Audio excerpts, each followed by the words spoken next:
ఆత్మగౌరవంతో తలెత్తుకునే విధంగా భారత రాజ్యాంగాన్ని మరి ఏర్పరచుకున్నటువంటి రోజుగా మనం నిర్వహించుకుంటా ఉన్నాం.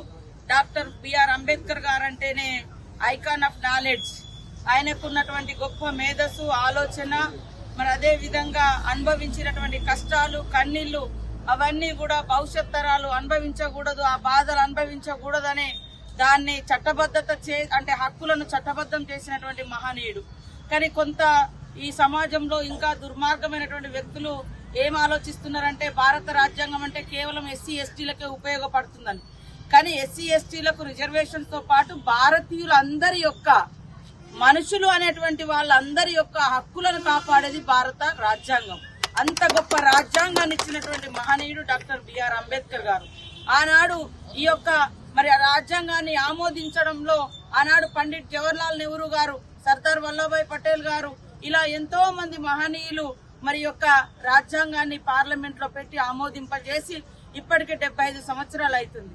దురదృష్టం ఏంటంటే ఈ రాజ్యాంగం మీద నెగిటివ్ అనేది పోతుంది. కానీ ప్రశ్నించే హక్కు, జీవించే హక్కు, అంటరానితనం నిర్మూలన, అదే విధంగా రైట్ టు ఎడ్యుకేషన్, ఇలాంటి అనేక హక్కులను మనం భారత రాజ్యాంగంలో పొందుపరుచుకున్నాం.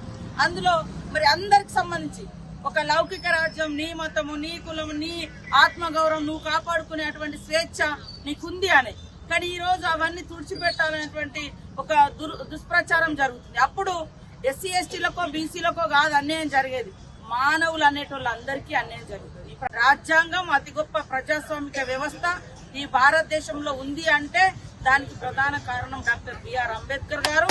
దానికి ప్రధాన కారణం మనం రచించుకున్నటువంటి భారత రాజ్యాంగం. ఈ రాజ్యాంగాన్ని కొనసాగించుకోవాలి, రాజ్యాంగాన్ని కాపాడుకోవాలి.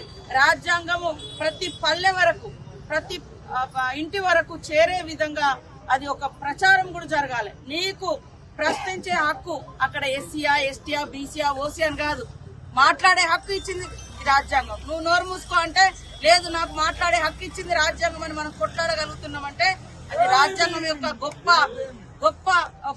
గొప్పతనం, పవర్ ఆఫ్ కాన్స్టిట్యూషన్. సో దీన్ని మనం కాపాడుకోవడం కోసం అందరం భారతీయులు అందరం ఈ రోజు ప్రపంచంలో మరి గర్వంగా చెప్పుకోగలిగేది భారత రాజ్యాంగం. ఈ రాజ్యాంగాన్ని కాపాడుకోవాలి. ఈ ఫలాలు ప్రతి పల్లెకు, ప్రతి ఊరుకు, ప్రతి ఇంటికి చేరే విధంగా మనం ప్రచారం కూడా చేయాల్సిన అవసరం ఉందని తెలియజేస్తూ ఈ సందర్భంగా ప్రతి ఒక్కరికి భారత రాజ్యాంగం యొక్క దినోత్సవ సందర్భంగా శుభాకాంక్షలు తెలియజేస్తూ ధన్యవాదాలు, నమస్కారాలు. జై హింద్.